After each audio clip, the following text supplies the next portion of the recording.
7 European banks have failed a stress test designed to restore confidence in the financial system after the global economic crisis. That's a lot fewer failures than expected, but critics say the test wasn't hard enough and are accusing officials of not forcing banks to reveal their debt. It was a continent-wide exercise that spanned 20 countries and tested 91 banks, and investors expected results. But many were left skeptical after only 7 out of 91 European banks failed the stress test designed to restore confidence in the financial system.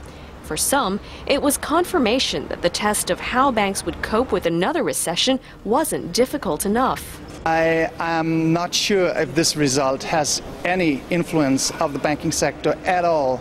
I don't really think that this was a real stress test, and when the real stress begins in another crisis, then we will have the proof if the financial sector is healthy or not.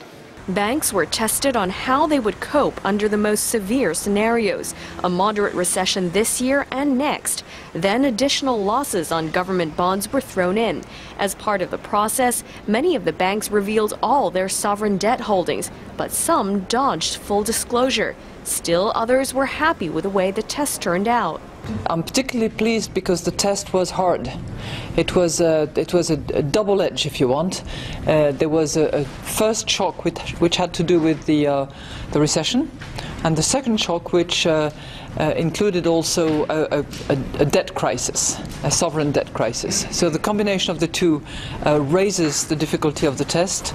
5 of the failed banks are Spanish, and all of them are small regional lenders known as cajas. Their recapitalization is now likely to speed up a restructuring of Spain's troubled banking sector.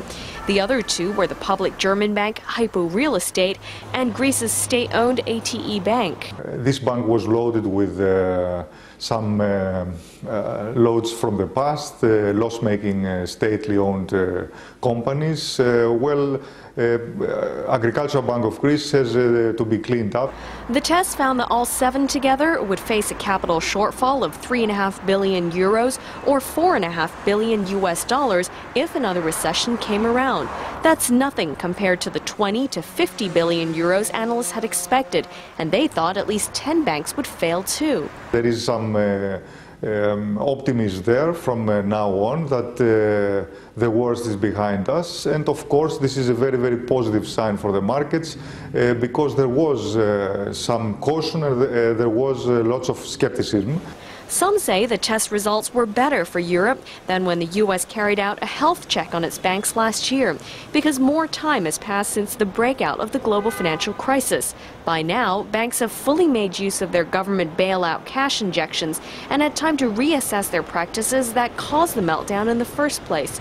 The euro did fall against the U.S. dollar, though, after stress test results were announced, ending its longest weekly rally in 9 months.